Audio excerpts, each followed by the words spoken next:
Monsieur Ngoz, je vous ai promis hier de revenir ce matin sur un sujet.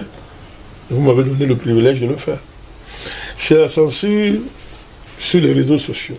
C'est-à-dire, les GAFAM se sont octroyés un pouvoir extraordinaire sur l'humanité et les gens regardent. Et de manière particulière, en Afrique, et regardez le comportement des Africains, des démocrates africains.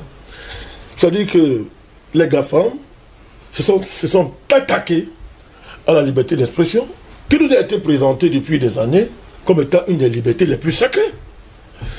L'Occident, les chefs d'État européens, les ONG européennes, bref, tout l'armada occidentale, à chaque fois qu'une mouche volait en Afrique et qu'on tapait sur cette mouche-là, n'est-ce pas, les présidents étaient massacrés. Tout le monde se levait, les ONG étaient pour dire que non, c'est la dictature, c'est inacceptable. Des libertés aussi élémentaires comme celle de la liberté d'expression ne peuvent pas être, menacées par le comportement des dictateurs. Mais il y avait un tollé universel. Mais monsieur, qu'est-ce qui se passe? Des GAFAM se sont octroyés le droit de décider ce que vous et moi on doit dire. C'est-à-dire que ce truc-là qu'on appelle Zuckerberg et les autres, c'est-à-dire que, c'est pas si vous imaginez ça, c'est-à-dire que quelqu'un comme Zuckerberg et tous ces gens-là, comme prétendent être les patrons des médias sociaux, je sais pas, de Twitter, Facebook, YouTube, ces gens-là, mais vous imaginez que leurs patrons ont le droit de décider à notre place ce qu'on doit dire, monsieur Ngoz? Alors, ça a des conséquences qu'il faut expliquer. D'abord, ça a des conséquences politiques.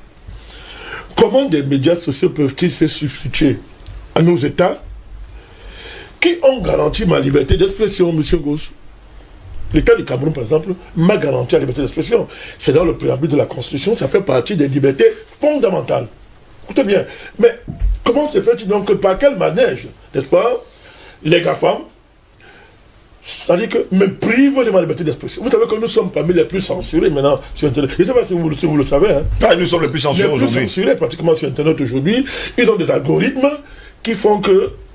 des mots-clés, dès qu'il y a des mots-clés. Pendant que vous parlez même... On met la chanson. Votre voix ne sort pas. On va parler même, vous dites... Mais quand un autre co-panéliste avec vous sur le même plateau parle, il n'est pas censuré. Ils sont jusqu'à ce niveau-là. Donc, ça, la signification majeure pour nous.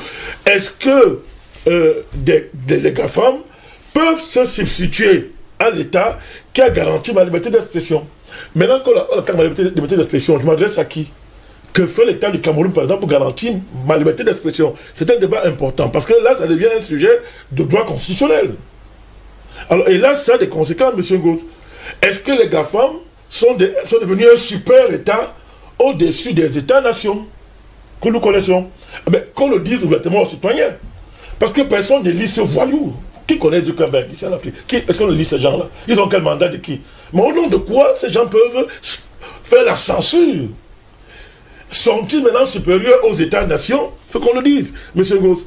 Alors, M. Ngoz, mais où est la société civile? Où est la société civile? Où est l'Amnesty International? Où est Human Rights Watch? Où est le REDAC? Où est un monde, un avenir, ou un monde sans avenir? Où sont où? Voilà des gens qui, dès que, en Afrique, leur patron occidental décide que ça c'est un dictateur qui a violé les droits, tous ces gens se lèvent. Mais où sont-ils? Il y a un problème. Où sont les opinions publiques africaines, M. Ngoz, si promptes à traquer les violations des droits de l'homme par les dictateurs africains? Mais où est cette opinion publique africaine? Elle est où? Devant la censure. Elle est où? Où est le clergé? Si prompte à défendre les droits de l'homme.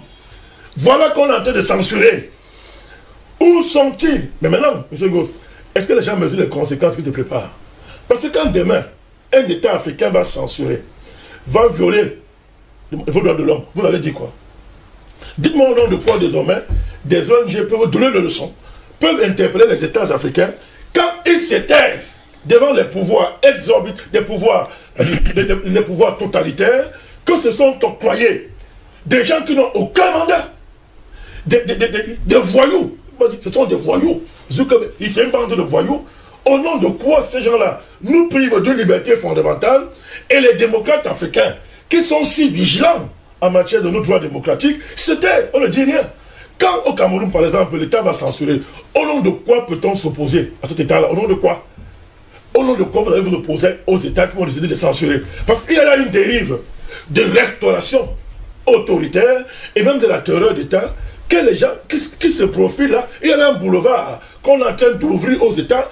Quand demain les États africains vont s'y engouffrer, mais que le clergé se taise, parce que maintenant ils ne disent rien quand on censure. Mais qui est Zuckerberg? Qui sont les GAFAM pour s'attaquer à nos libertés d'expression? Pour nous dire ce qu'on va dire, monsieur Goss. Ils sont qui? Ils ont le mandat de qui? C'était mon coup de gueule ce matin. Merci beaucoup, Paysan Bandakani, pour votre coup de gueule. Albert Anatolaï.